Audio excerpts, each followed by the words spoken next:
যেরকমভাবে আমাদের নিজস্ব গল্পগুলো যেরকম নিজস্ব হওয়া উচিত,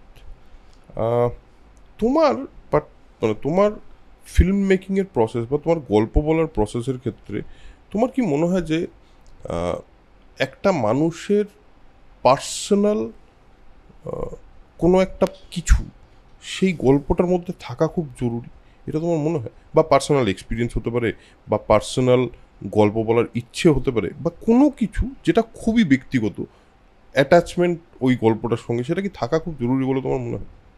মানে এখন এটা ছাড়া আর তো কোনো পথ নেই। মানে এবার পার্সোনাল বলতে কি তুমি তোমার ছোটোবেলা থেকে কোনো ঘটনা দেখাচ্ছ না, এটা বোধহয় পার্সোনাল এর একটা ডেফিনিশন, একটা মাইনর ডেফিনিশন। হ্যাঁ, কিন্তু তুমি যা এক্সপিরিয়েন্স করছো, হ্যাঁ, সেটা ঘটনা নাও হতে পারে, কিন্তু তোমার তো হাজার রকমের এক্সপিরিয়েন্স হচ্ছে। একটা এরকম একটা শহরে একটা জীবনযাপন করছো, আশপাশটা এত ভাঙছে, এত নতুন ঘটনা ঘটছে, এত দ্রুত সব কিছু পাল্টে যাচ্ছে। তুমি একটা লোক, তার মধ্যে দিয়ে বেঁচে আছো। তুমি সে গান গাও বা কবিতা লেখো বা ছড়া লেখো, যেটাই না করো, সেটাতে তুমি যদি না, তোমার অভিজ্ঞতা যদি বিবৃত না হয়, এর বাইরে তুমি করবেটা কি? আর বাকি থাকে পয়সা রোজগার। হ্যাঁ, মানে এবার সেটা তো ভ্যালিড, আমি তো সেটাকে কখনো ছোট করে দেখছি না। কিন্তু তুমি যদি কোথাও, মানে আমরা সিগনেচার ইত্যাদি বলি, এবার এগুলো পুরনো গল্প, আমি বলছি যে কোথাও তোমার কাজ, সে যেটাই হোক না কেন, ছোট কাজ হতে পারে, সেটা আলাদা তৈরি হওয়ার, তার মূল্য তৈরি হওয়া, প্রথমে তো তোমার কাছে মূল্য থাকতে হবে। কারণ কাজটা করতে গিয়ে তুমি যা যা খুঁজে বেড়াও, সেই খুঁজে বেড়ানোগুলো সেই কাজের মধ্যে আসছে কি না,